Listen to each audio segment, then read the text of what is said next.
Welcome, Freelance Business Week. Welcome back. I am Michaela Lark, here, one of the organizers for Austin, and we have Amanda Veracio, joining us today.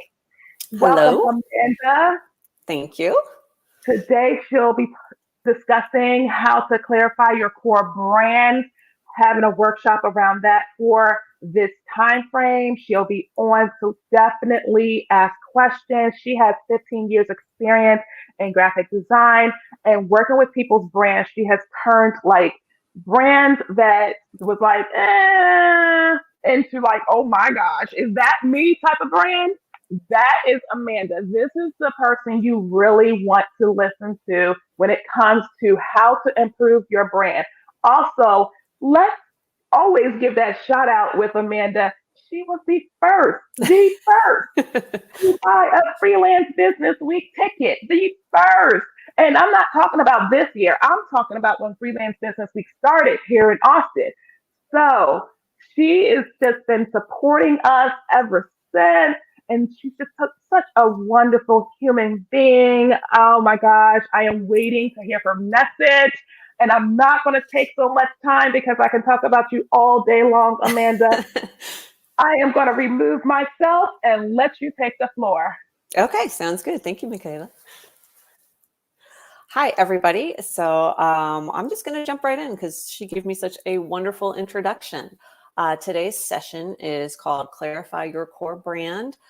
And that is what I'm going to help you do. I do recommend either have a notebook ready or, an open Google Doc blank and ready to type in. Feel free to screenshot or whatever you need during this because we're going to go through a lot. So first thing first, if you hear the word branding, sometimes there's a little confusion about what that actually means. So we're going to start off to make sure we're on the same page. What exactly is branding? So this is how I break it down. I break it down into 5 parts. The intangible, which is your core brand, your vision for your business, your values, your personality, all that kind of heart-centered stuff, the invisible, intangible things that drive your business. Then you've got the visual, which is, the part that I help you with, logo, fonts, colors, layouts, design, all that kind of stuff.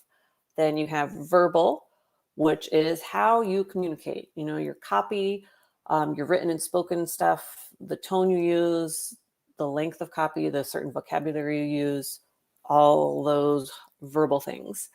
And then the next step, this is where it starts to kind of get into interactions. So experiential, the experience your company provides while doing business. So this is everything from onboarding to troubleshooting to, interactions with you, how easy it is to pay, if they have a problem, how easy is it to solve, just, how communicative are you, all that kind of thing, the actual experience a client has with you when you're doing business. And then the last part of branding is reputational. So this is basically the part you don't really have much control over because this is the feeling or opinion people associate with your company based on reviews, word of mouth, articles. So it's people that haven't actually worked directly with your business, like their impression of you. The good thing is if you nail these first 3 parts, intangible, visual, verbal, and you actually, have a good service and deliver on that service, you'll be pretty set with the experiential and reputational. So that is the overview of what branding is. So it's more than just your logo and look. It's all of these parts. And today, what we're going to focus on is the intangible, your core brand. So that's why this is clarify your core brand, because this is the most important step in the branding process. Figuring out what you want your business to be, what drives it, where you fit in the market, what makes you unique, all that kind of stuff, that will guide all of your decisions on the rest, those other steps of branding, those other parts of branding. So, once you know what you want your core brand to be, what you want to communicate to people, that helps you decide what design, helps communicate that. It helps you decide, your messaging, how to communicate that. It helps you decide how to show up and what opportunities you're going to go for and what ones you're going to turn down. So that is why I think it's so important to clarify your core brand. And that's what we'll be doing today. So this is a quote that I love by a man called Steve Forbes. You may know him. He started a little magazine called Forbes. kind of a big deal in the business world. And this is his opinion. Your brand is the single most important investment you can make in your business. And I wholeheartedly agree with that. So why is that? Going through the process of figuring out your core brand helps you in all of these ways. It helps you get clear on why you're here and what you do. It helps you understand how you fit in the market and how to stand out. It helps you really know who you want to serve and who you're trying to talk to in your messaging. It helps you show up confidently in your business because you're clear on your goals and its purpose. And I've had a lot of clients tell me that that part is a bigger deal than they thought going into it. Like they feel so much more confident after going through this process of clarifying their core brand. And like I mentioned a little bit before, it helps you have clear goalposts for what to do with your design, your copy, your marketing, all the other pieces of your brand. So this is where you need to have that notebook or blank Google Doc ready to go, because we're going to jump right in now on how to figure out and clarify your core brand. So this is going to be basically a series of questions that I want you to think about and ask yourself. And some of them you may have answers for, right away, and you can write them down. Some of them you may need to brainstorm a little bit. So definitely write down the question if you need more time, and then come back later and answer it after you've thought it out. But this is where we're going to jump right in. Where to start? And I talk really fast, so if you have questions, pop them in the question box, and Michaela will shoot them over to me, and I can either answer them as we're going or at the end. But I'm just going to roll through it if nobody has questions. Okay, start with you. The very first question is, why did you decide to start a business? Like, why are you a freelancer? Why are you, independent instead of working for somebody else, being, a 9-to-5 employee with a real job? What was it that made you make that decision? And then kind of tied to that, why are you doing this specific thing? Why do you have a freelance photography business or copywriting business or whatever it may be? Why did you decide to do that instead of, open a food truck or a bookstore or whatever it may be? So what got you onto the path to freelancing and entrepreneurship, and why did you choose that specific service and niche that you're doing? And then after that, what do you want for your business? What is your vision for your business, both the short term and the long term? So I like to break this down into 1 year and 5 years. So in the next year, what do you want for your business? What do you want to accomplish? What do you want to change or do? What kind of opportunities do you want to, I don't like the word manifest, but manifest for yourself in the next year? And then a little bit more long-term, in 5 years, where do you want your business to be? And these can be things like, income goals or number of clients you work with, or, different services you want to roll out, or, maybe if you want to get into like creating a course or other passive products, what are your goals and dreams for your freelance business in the short term and long term? And that's a good exercise just to kind of help you steer your business in the next year and beyond, just to know, like, what do you want from it? Because this is your business. You get to decide where you're taking it and what you're doing with it, which is very powerful, I think. Okay, next question. What do you see as your purpose or your business's purpose? So this kind of ties back to why did you decide to be a freelancer or an entrepreneur, whichever hat you see yourself wearing. Like, what do you see as like the goal of your work? Is your purpose to, say you're a photographer, is your purpose to, help couples capture the magical moments of their wedding? Is it, is your purpose to like help nonprofits reach more people and better the world? Like what is it? What is your purpose in running this business and doing the work that you do? The bigger picture, it can be a personal purpose. So like for you can have two. You can have a personal purpose and a business purpose. So for me, my personal purpose is just to have a lifestyle based around freedom and flexibility. Like that is a big why for me as to why I'm doing this, why I'm a freelancer, why I'm independent. And the goal for me with my work is to have a life of freedom to set my own schedule, choose my own work, be with my family as much as I want to, all of that kind of stuff.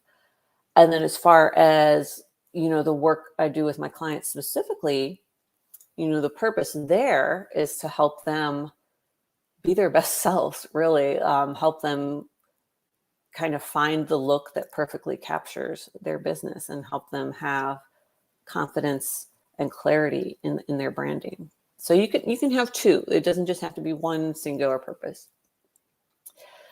And then finally, a kind of more lighthearted question.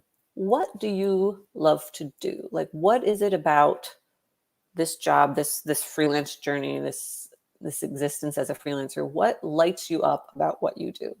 Because it's always good to kind of keep that in mind, and if you can, do more of that. So that's where to start with the overall story of how and why your business exists and where you want to take it. Okay, moving on. Now we're going to cover some basic details. These are kind of more on the logistics side of your business. So how will your business be run? Most of you I know are freelancers, solopreneurs. Do you want to keep it that way? Do you have ambitions to build it out into an agency or take on partners or anything like that? This is where you kind of write that down. Where are you located, and does this matter for your offerings or market? So for example, I'm in Austin, but that doesn't really matter for me for my offerings or market because I can work with people all around the world. I don't have to do anything in person. I have clients from Switzerland to California to New Jersey to Canada to wherever.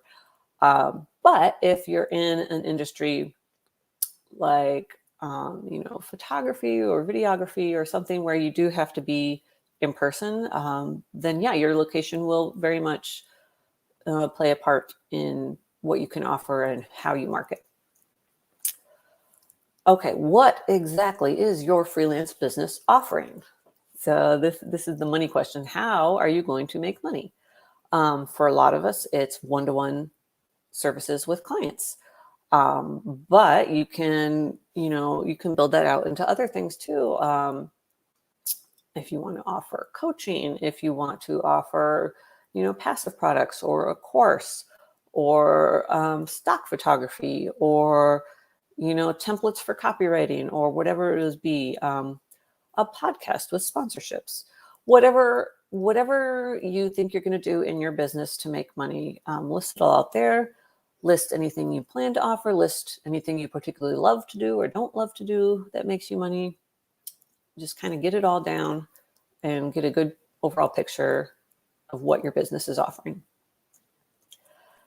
And then take a look at or think about what is the process like when someone purchases from you. So, depending on what your freelance business is, this could go a couple different ways. And if it's a service or a product, it could go a couple different ways too.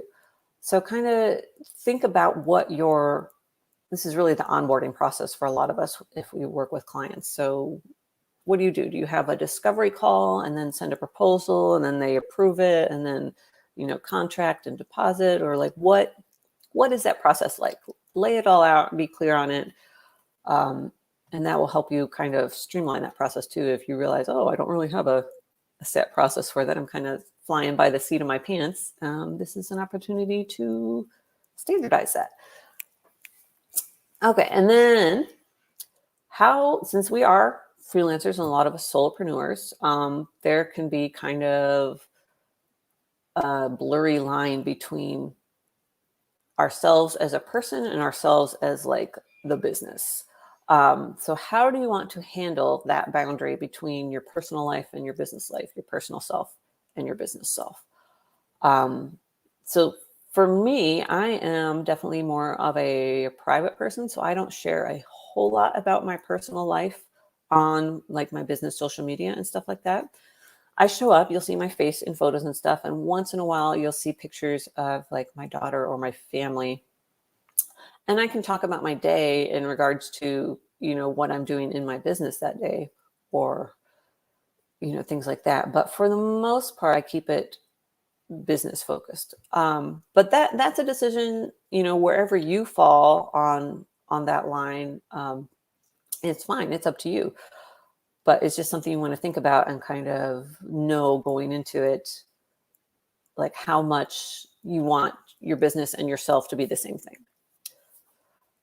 So just something to think about. I'm going to keep on trucking that. I haven't seen any questions pop up, but if you do have any, pop them in and Mikhail will shoot them over to me. Okay, here is really the meat of your branding. This is the core brand, and these are the guiding ideas behind how your business shows up, how you want it to be perceived, what you want your business to be known for. So these 3 things are key in informing the rest of your branding and marketing efforts. And this is how I break them down. So the first one is your core values. These are the guiding principles of your business. These are kind of more internal. They're not necessarily something, client facing or external that you're sharing, but they're kind of how you make decisions about your business. What is important to you in running your business? What is important to you in the impact you make? So these can be things like maybe sustainability or giving back or community or freedom or fairness or, openness. These are all great kind of guiding principles. For me, as I mentioned, freedom is a big one. Freedom is a big core value, guiding principle for me. My other ones are reliability. I very much believe that you should do what you say you're going to do when you say you're going to do it. So that is a very big sticking point for me, and definitely helps me run my business as far as like, okay, this is important to me, so I'm going to make sure I show up like this, And these may take a little bit of thought. This is definitely the section where you don't want to rush through it. You want to think about it and brainstorm a little bit. But yeah, think about what's important to you in running your business. And another way to kind of think about it is, what opportunities would you automatically turn down and why? Because you can kind of come at it backwards like that, because that can kind of point you to one of your values too. So, if you would never work for someone who is openly, homophobic or something like that, then maybe acceptance or openness or tolerance is one of your values. Something like that. So kind of give that a little bit of brainstorm and I recommend coming up with like 3 to 4 different values, and then see where that gets you. The second part is your core qualities. So this is what you want your business or your work to be known for or known as. And the hint I give my clients for this is, think about it like your business is, a home decor object, like a chair or a lamp or a vase, something like an object. So is it a luxury object? Is it an everyday object? Is it minimal and simple, or is it complex? Is it high tech or is it rustic? Is it affordable or expensive? Is it traditional or modern? Is it eco-friendly or not? So kind of think about qualities in that vein, like a home decor object, and see what you want to come up with. So for me, I am definitely on the minimal side. That is one of my things. I'm not like super minimal, but definitely, I guess clean would be a better word, clean. is one of my qualities. Modern is one of my qualities. And also high quality. That is one of my qualities too for my business. And the reason I say to think about that as an object is because the next one, personality, is where you think about it as a person. So those are kind of two different takes on it. So personality is the vibe and tone you want your business to have. If it was, a character or a person, how would you describe it? I've got a bunch of examples listed there, loud, artsy, friendly, sophisticated, stylish, confident, sarcastic, this is where you think about it as a person and describe it like that. So for me, one of my big ones is no nonsense. Like, I am very straightforward and to the point. Another one is wry. I have kind of a dry sense of humor. And then another one for me is reliable. Again, tying back to my core values, because I want to definitely be reliable. And then another one for me is professional, because that's important to me. And I definitely want my business to come off as that. So those are the three facets of your core brand: the guiding principles of your business, the qualities you want to be known for, and the personality you want your business to have. So again, think of like 3 to 4 for each one of those. And this may take a bit of brainstorming. So think about that, have a think, come back later and fill that out in your notebook or Google Doc. Okay, I'm still trekking right along here. Hope I'm not going too fast for everybody, but we'll just keep going. Okay, now we're kind of getting into the outward facing stuff. So market. You want to take a look at your market and how you fit into it. So the market being, the industry you're in, and where, if location is important to you, your location, how you fit into that. And you want to take a look at that and how are you unique within that market? So is it that you have more experience or a different experience or background than people doing the same thing? Is it that you have a signature process that you take people through? Is it that you have a unique, life perspective or business perspective or something like that? Is it your specialty or your niche? Are you serving like a very specific niche that nobody else seems to be serving? So think about what makes you and your business and your offer unique. And then kind of think about what is the gap in the market that you're feeling. And these kind of tie together, but you need to think about, this is kind of going back to demand. Like, is there a demand for what you're offering? And if you're filling a gap in the market, then yes, there should be a demand. So think about this as, what is the need you're meeting, or the problem you're solving, or the transformation you're providing to your clients? Like, how are you solving their problems? How are you helping them get from A to B? And is it that there's nobody else offering that? Is that the gap? Are you serving an underserved market? Are you doing something new? Are you providing a specific transformation?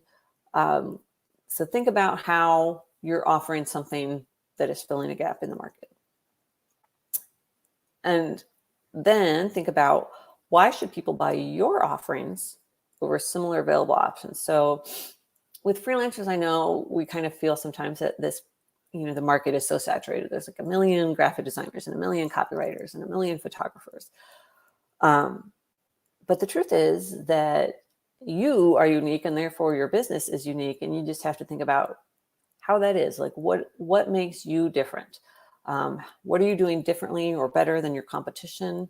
And this again comes back to the question, like, what makes you unique? But this is specifically in comparison to others offering the same thing. So is it your price point? Is it the equipment you use? Is it your process? Is it something you're delivering that they're not? Is it something in your onboarding or offboarding or extras you do, or Are you really great at putting people at ease? If you're like a photographer, or, just think about what you're doing differently than your competition. So this does require you to go take a look at your competition and see what they're doing, just so you can see how you're doing it differently or better, or whatever the case may be. Okay, moving right along. Audience. So this is an important one. Well, these are all important, but this is an important one for your messaging in particular. So you want to approach this thinking, who do you most want to serve? Because remember, this is your business. You get to decide who you want to work with. And it helps to kind of think about that. Don't just say like anybody who will pay me, which I know we kind of all start out there. Like, I will work with anybody who will pay me to do this service. But as you gain more experience in your business and kind of have some leeway to steer the business, you're going to want to work with people that you love working with. So what does that look like for you? And this kind of breaks down into two different areas, demographics and psychographics. So demographics are kind of the surface level stuff, like, their age, their gender, their occupation, their location, like all that kind of info, basically, information, facts, data. And then the other side of that is psychographics. So this is the more in-depth stuff and really the more powerful stuff, especially when it comes to your messaging and marketing. So for the people you want to serve, like, what are their values? What kind of personality do they have? What are the pain points they're experiencing in their business that you can help them fix? What motivates them as far as, making a purchase or doing something for their business? What insecurities or objections do they have about hiring someone like you? Where do they want to go? What is their desire? Like, what is their end goal? Where do they want to get to? Okay, so those can be really powerful if you take the time to like think about that and map it out. And this step in particular may require some market research on your part. You can either talk to past clients if you have them, or put out a call like in a Facebook group or something to like do some market research calls with your particular, demographics that you've set up for who you want to talk to. Oh, question. Okay, what if you don't know who you want to serve? Are there any exercises, tips, or tricks you may recommend? Okay, that's a good question. I think the first step would be, who do you like to interact with? Like, are there, how do you want the freelancer client relationship to be? Because that'll kind of weed out some personality types. So,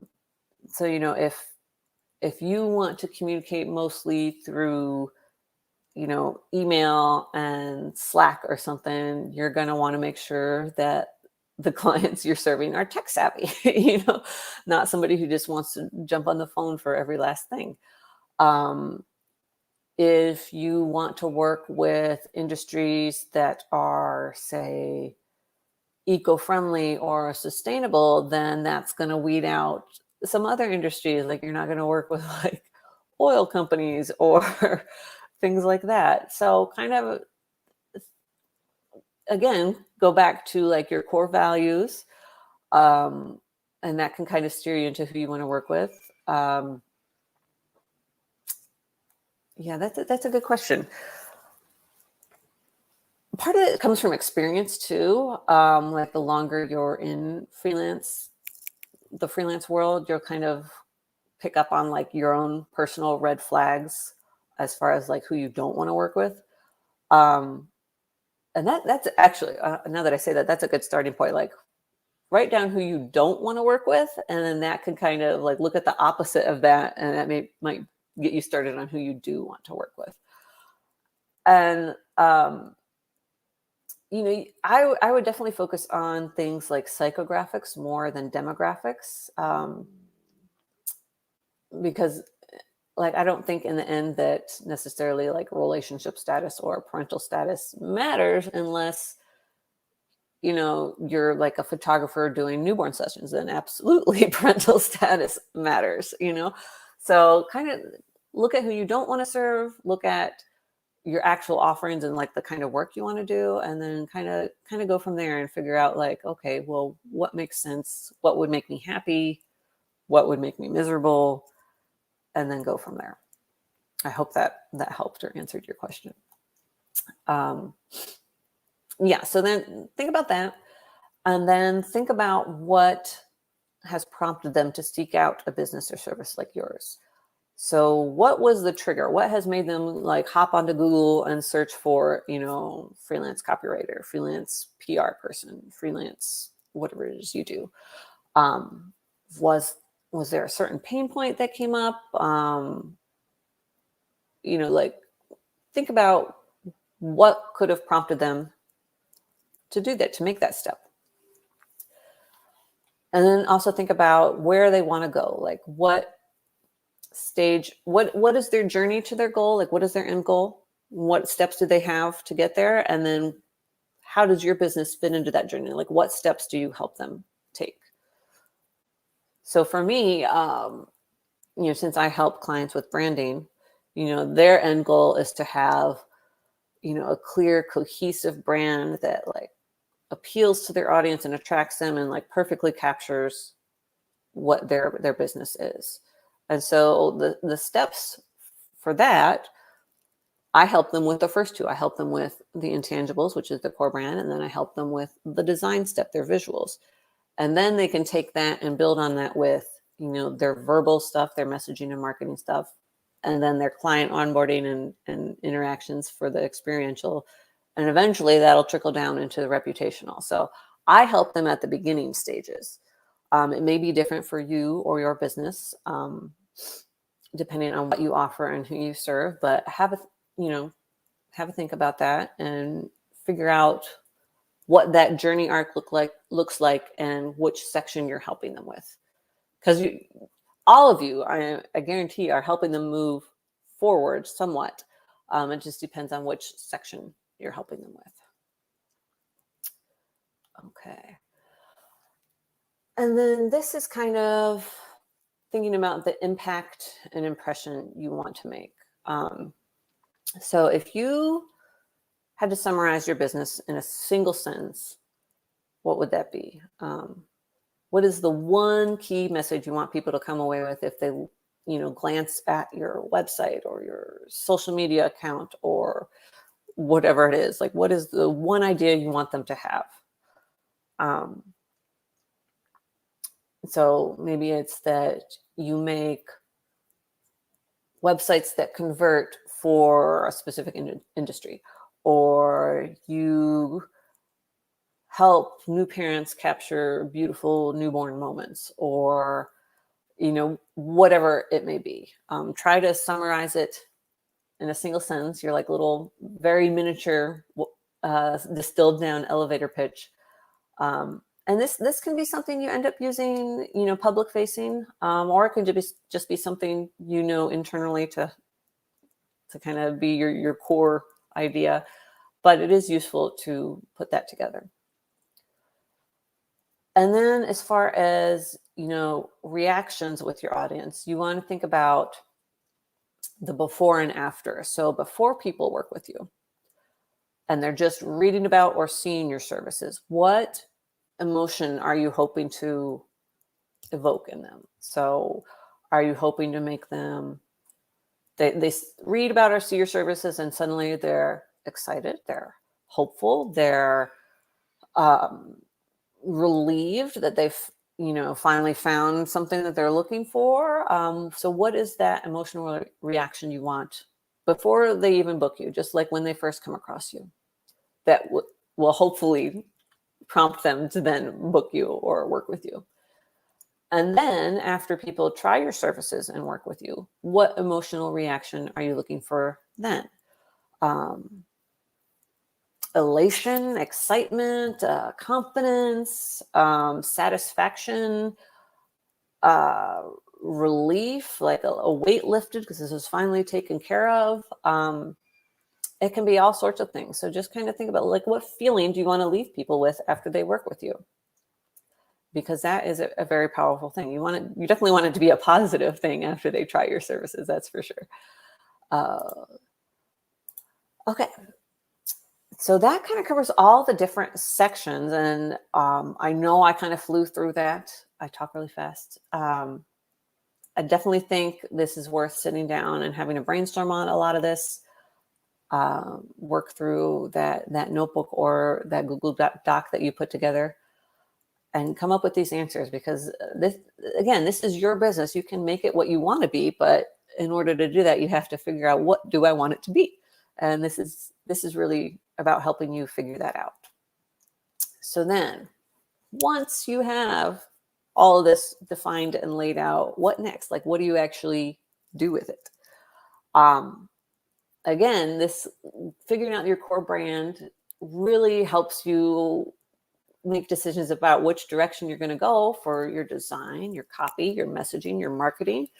Like, you can, instead of like looking at a logo concept, for example, and saying like, oh, I don't like it, or I do like it, or, I want it to be this color because that's my favorite color or something. You're going to look at it a little bit more objectively. You're going to go back to your core brand and you're going to say, okay, I wanted to communicate these things about my brand. I want my brand to be seen as, high quality and feminine and luxury and, whatever else it is for your thing.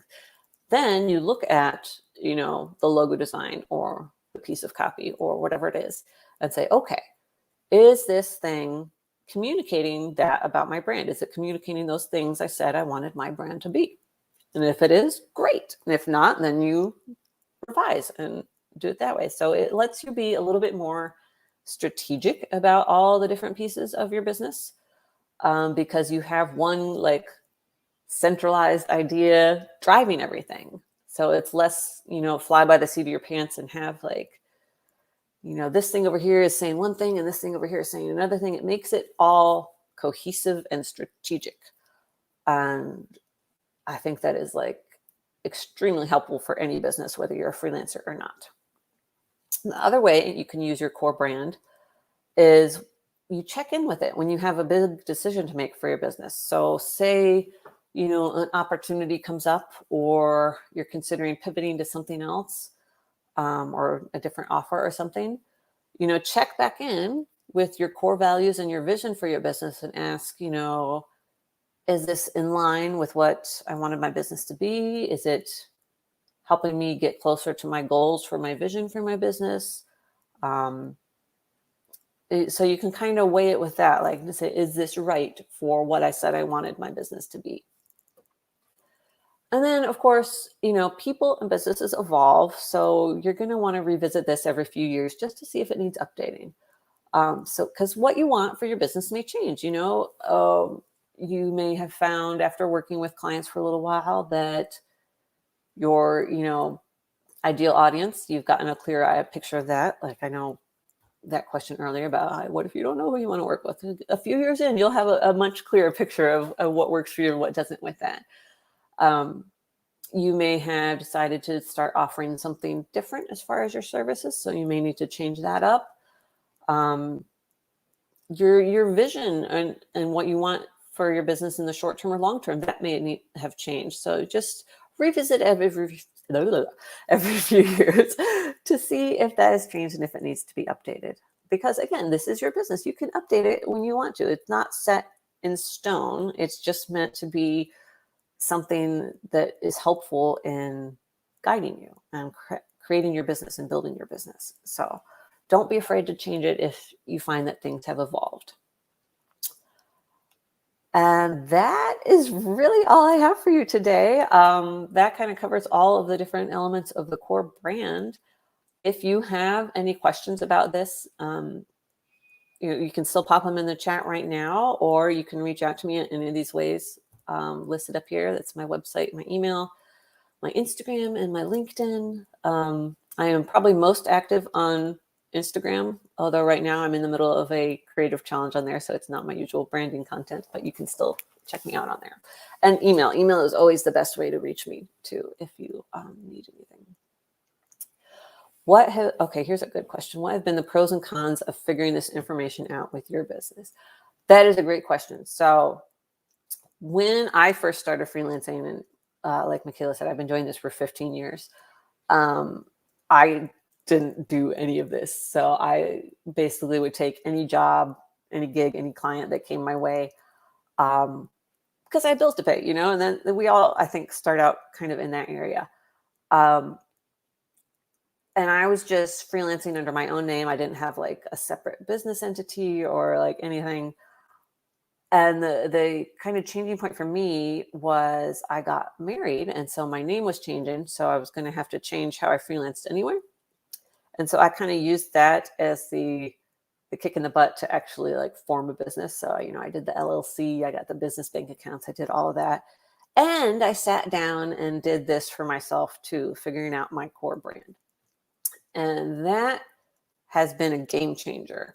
It has helped me figure out what my boundaries are as far as, what I want from a business and how I want to work with clients. I have set office hours. I have set ways I prefer clients to communicate with me. I have some red flags that, like, as soon as I see them with a potential client, I, bow out. I'm like, nope, I'm not gonna, that's more headache than it's worth. I'm not gonna do that.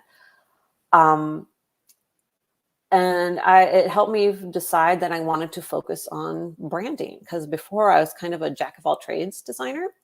So I basically would work on any kind of design project that came along. But going through this, I realized the thing that lights me up, the thing that I love to do, is branding and logo design. So that's what I decided to focus on. That became my niche. And that has been awesome because I love doing that. It's what I'm good at. It's what I love to do. It's what has the biggest impact for my clients too. So that has been a game changer. And then just going through the ideal client exercises has helped me kind of realize the areas I want to work in with. Part of my,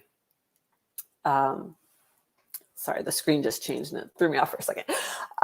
Part of what has happened for me with my ideal clients is I've realized what industries I want to work with. So that's part of how I niche too. So branding is one niche, and then some of the industries I work with are the other niche. So I work with hospitality, the arts, and lifestyle, it's still pretty broad, but I'm not going to work with, fintech or the health medical industry or things like that. I want to work with the fun stuff. So that's what I do. So it just helped me kind of realize what I want for my business and kind of help me move towards that more.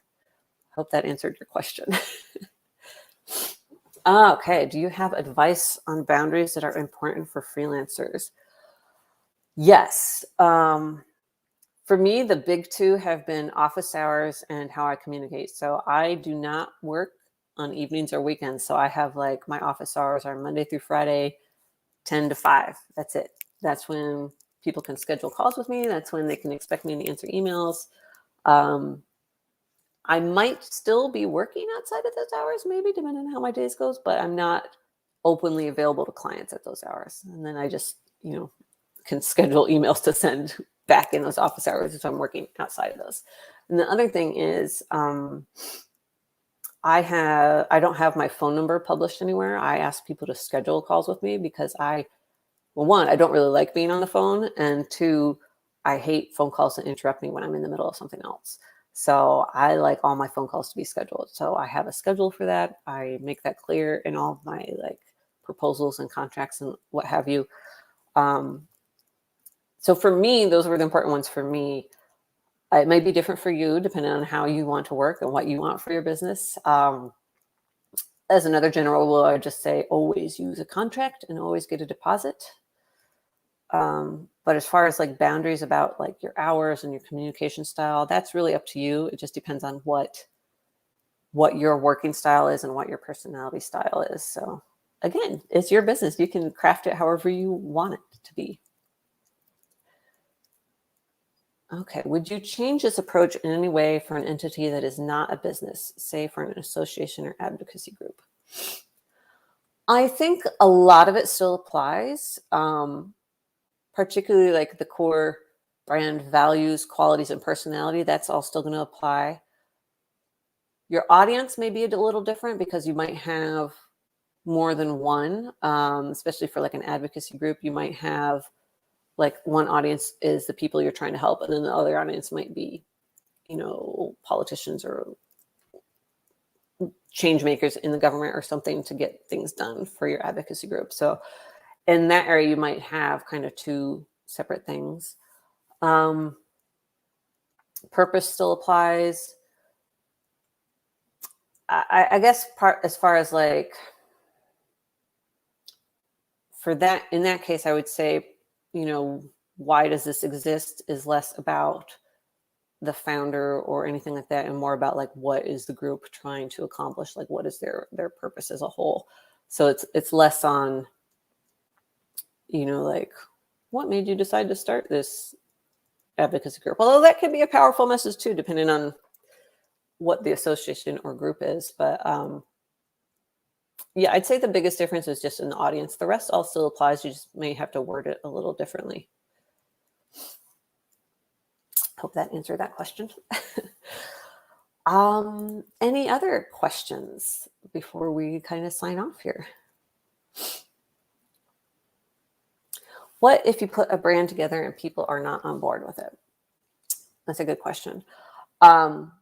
This is part of why I do the core brand exploration with all my clients before we jump into design stage, because it gives us those clear goalposts. So, I ask them all these same questions that I just walked you guys through, and they give me the answers. And so then, when we're evaluating a design direction, I'll say, okay, you said you wanted your business to be this and this and this and this. This is how this design direction communicates that.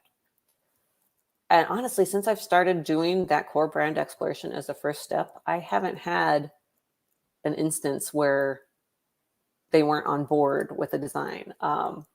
In fact, I've had the opposite problem. I usually show 3 different concepts that pull out different parts of their core brand. And more often than not, they're like, oh, these are all amazing. I have such a hard time deciding between them.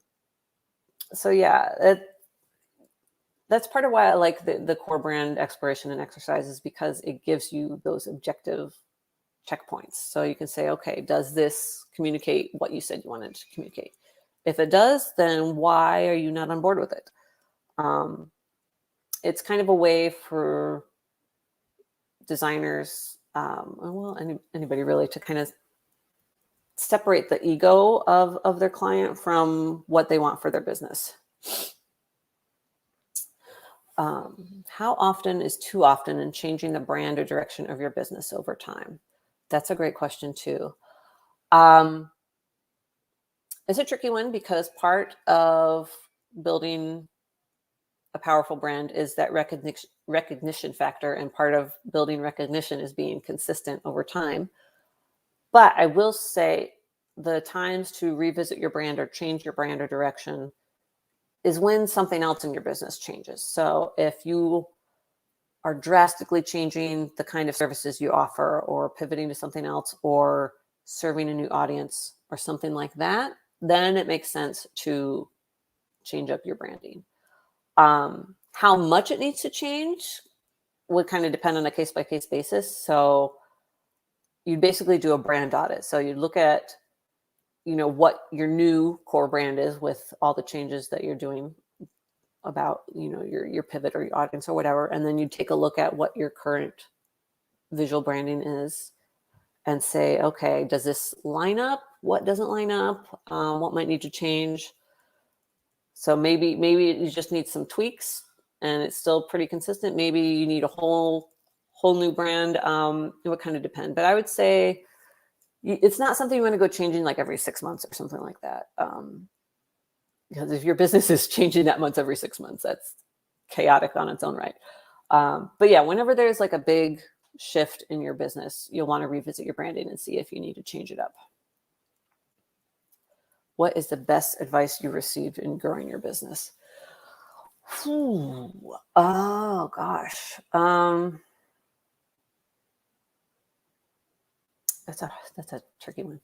It's one of those things where I know I have like a bunch of good advice I've gotten over the years, but of course, when I'm put on the spot like that, I can't think of anything.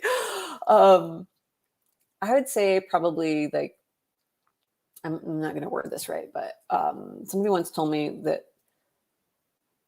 a client hiring you to provide the service you do in your freelance business, they're not doing you a favor, right? It's a business transaction. So it's not like turning it down or something like that. It's not you being ungrateful. You're just making a business decision. So that kind of helped me shift my mindset a little bit about that. Like, you don't owe it to anybody to work with them just because they want to work with you.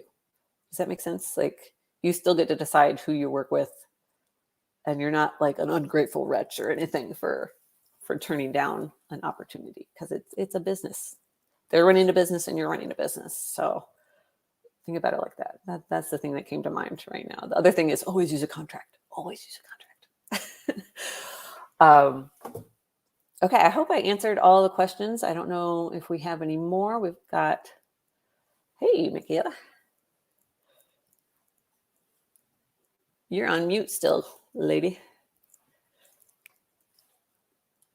Thank you. It happens often of me talking on mute. Hello, and you did an amazing job answering Thank you. those questions.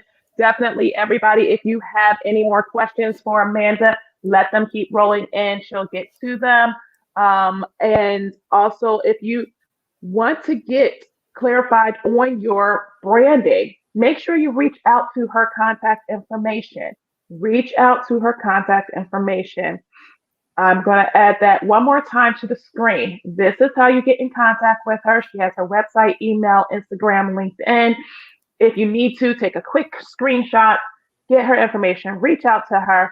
She knows this stuff inside and out, been doing it for over 15 years. I learned quite a bit through this presentation, as well as others, as those questions started running in. All right. Any last words, Amanda? No, just I hope you guys all got those questions to think about. And yeah, I would love to hear if this helped you in thinking about your business differently, or helping you clarify some things. Because that is what I love to hear, is that like, oh my gosh, I understand my business so much better now. This gives me the warm fuzzies. So I would love to hear that if you reach out to me afterwards. Love it, love it, love it. Thank you so much, Amanda, for joining us. Oh. Next is going to be up. It will be Ayal Levin. I do apologize if I said that wrong.